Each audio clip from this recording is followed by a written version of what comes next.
Jama'a assalamu alaikum. Sunana SP Abdullahi Haruna Kiyawa, jami'in hulɗa da jama'a na rundunar sandan jihar Kano. Biyo bayan umarnin babban sufeto general na 'yan sanda na ƙasa, IGP Alkali Baba Usman, PSC Daga NPM FDC da kuma ƙudirin mai girma kwamishinan 'yan sandan jihar Kano CP Sama'ila Shaibu Dukku MSI, wato umarni da ƙudiri na tabbatar da tsaro da zaman lafiya a wannan jiha ta mu ta Kano mai albarka, da aiki kafada da kafada tare da sauran jami'an tsaro da muke da su a wannan jiha mai albarka. Ubangiji Allah madaukakin sarki ya bamu nasara. Nan wurin da kuke gani wuri ne mai sunan kwanar 'yan Ghana, wato unguwar shirin Murtala a karamar hukumar Nasarawa a nan Kano. Idan za ku iya tunawa, shekarar ta gabata ranar 4 ga watan 12 na shekarar 2021 akwai rahotanni da muka samu, wato na batan wata yarinya mai suna Hanifa Abubakar, yar kimanin shekaru 7, wadda tunda ta bata kwamishinan 'yan sanda ta da dakarun 'yan sanda na Operation Pop Ada, wato kankace kwabo, a karkashin jagorancin DSP Shehu Dahiru, tare da basu umarnin lalle a tabbatar da wato an nemo wannan yarinya, wanda alhamdulillahi jami'ai na tsaro na Kano gaba ɗaya suna aiki ne tsintsiya madauri ɗaya, wanda Allah ya taimake mu, wato a wannan rana yau din nan 20 ga watan 1 na wannan shekara ta 2022 aka samu nasarar kamo waɗanda wato su suka ɗauki yarinyar, wanda bayan sun ɗauke ta sun nemi a bada kuɗin fansa kwana 14 da suka ga cewa za a gane su ne. Ɗaya ma a ciki abin iko Allah wai malaminta ne, to gashi dai tare da taimakon wato jami'anmu na farin kaya wato DSS aka samu nasarar kama su, wanda ga su dai za ku ji daga bakin su irin abubuwan da suka yi. Amma kafin nan, tun da gashi ya ba mu bayanai, za mu je matso kusa ya ba mu bayanai, sannan mu je inda suka birne yarinyar a cikin gidansa a tono ta, wanda dama ga likitoci da 'yan sanda da kwamishinan 'yan sanda to a matso gaba. Me sunanka? Abdulmalik Muhammad Tanko. Na'am? Abdulmalik Muhammad Tanko. Shekarunka nawa? 34. A ina kake da zama? Unguwar Mursala. To ba mu labari a takaice, me tsakaninka da yarinyar nan Hanifa? A takaice ɗaliba ta ce a makarantar Noble Kids Comprehensive College da take kwanar Dakata. Me ya faru da ita wannan ranar?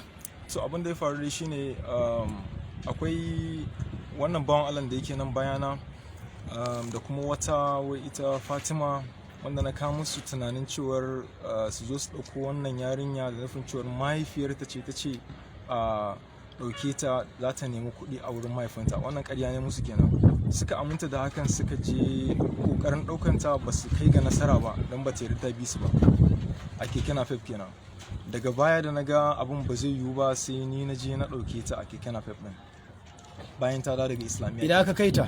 Na kawo ta gidana ne, ta zauna a gidana tare da iyalina tsawon kusan sati 2. To me ya faru da ita daga nan? To a ƙarshe dai akwai lokacin da malaman makarantar mu suka zo gidan, sai nake tsammanin cewa an turo su ne su bincika shin ko a gidan na wata take, saboda an ce yarinya ta ambaci sunan uncle ɗinsu a wannan lokacin. So hakan ne ya sa na rasa mafita, a ƙarshe na bata maganin bera. To daga nan me kai mata? Sai shi wannan bawan Allah da yake nan bayana, sai na zo na same shi na ce ya zo ya haƙa rami. Wannan ramin da zai haƙa din an binne ta? An binne ta. Nawa ka nema kuɗin fansa a wurin iyayen? Ina mun naira miliyan 6. Wa ka kira a ciki? To namba ce dai wacce dama suka taɓa bari a makaranta, amma mace ce ta ɗauka. To tsawon wanda lokaci ka san yarinyar? Kusan watanni 6 zan ce, tam 2 dai kenan, ko ana 3 yanzu haka. Yanzu wa ya kashe yarinyar? Yanzu a takaice ni ne kenan. Waye garkuwa da ita? Ni ne kenan. A ina ka ajiye ta? A gidana na ajiye. A wanne wuri ne gidan? A tare da iyalina a nan cikin tudun Murtala. Ina gidan yake? Ba a nan bane. To nan gurin da ka kama? Nan makaranta ce, inda ɗaya daga cikin makarantar mu ce, inda ana aka binne ta. Yaushe ka binne ta? Kusan kamar 20 ga wata nake kyautu, ba zan iya tuna specific date. Waye ya binne ta? Ni na binne ta. To yanzu zaka iya nuna mana wurin da ka binne ta? Insha Allah. To dan ja baya, kai matso kafin mu je. Kai me sunanka? Sunana Hashim Isiyaku. Shekarunka nawa? Shekara ta 30. A ina kake da zama? A nan tudun Murtala. To ka ji abin da ya faɗa? Ya kuke da shi? Aboki na ne. Kusan tsawon lokaci. Kai me kai a cikin wannan harka gaba daya? Tsakani da Allah, ni abin da ya kira ni ya ce mun akwai makocinsu da matar shi ta yi bari, da ta yi bari sai ya ce to da Allah yana so a je a binne ta, sai na ce to a kai ta makabarta mana a binne ta, sai ya ce mun a'a wai ba sai an kai ta makabarta ba. Na ce to ya za a bari a ce ba za a binne yarinya a makabarta ba, sai ce ai bari ne. So a takaice dai kai wanda gudunmawa ka bayar? Ni kawai iya abin da ya ce min in zo in binne musu wannan barin da aka yi. Ka birne? Sai ya kira ni ya ce da daddare zan zo, sai ya ce mutum nawa za a bani in binne. Na ce a ka je ku yi magana da shi, tunda ni ba zan ce ga, tunda larura ce ta samu mutum, ba zan yanke hukunci ce ga abin da za a. To me kuka yi dai a takaice a ƙarshe?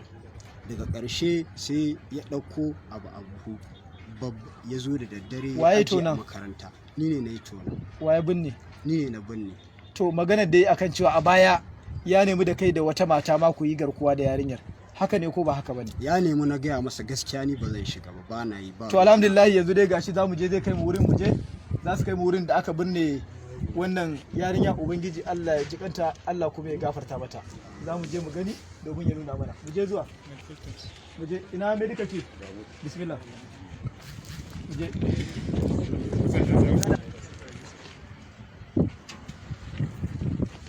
Medical kit.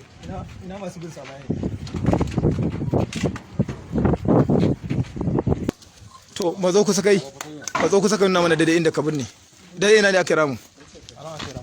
A ina ne? A nan wurin? To shi ke da abu da wurin mu gani. Ina masu hebur din abu dai. Jama'a da Allah a ja baya.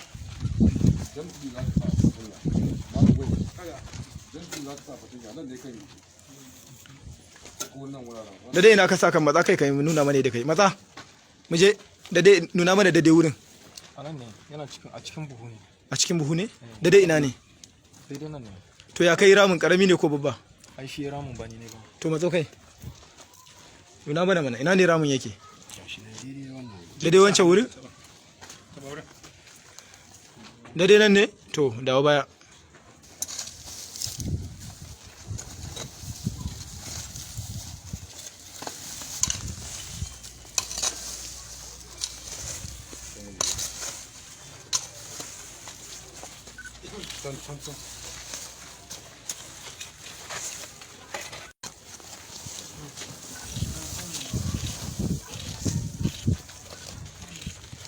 To alhamdulillah nan wurin da kuke gani shine wannan buhun, gashi nan buhun ne. ka zo ka duba ta gatan taro rufe. Take the picture inside. Ga tana a ciki Yakubu.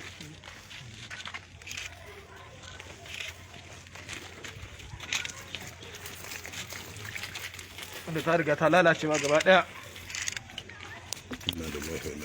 Inna lillahi wa inna ilaihi raji'un. Inna lillahi wa inna ilaihi raji'un. Inna lillahi wa inna ilaihi raji'un. Inna lillahi wa inna ilaihi raji'un.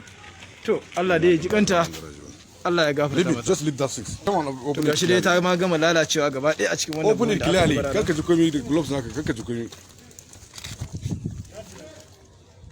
Inna lillahi wa inna ilaihi raji'un. Allah ya jikanta, Allah ya gafarta mata. To ga sunan dai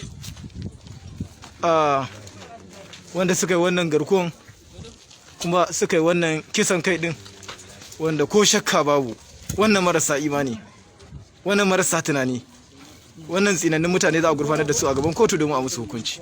Allah ubangiji ya kare mu daga sharrinsu.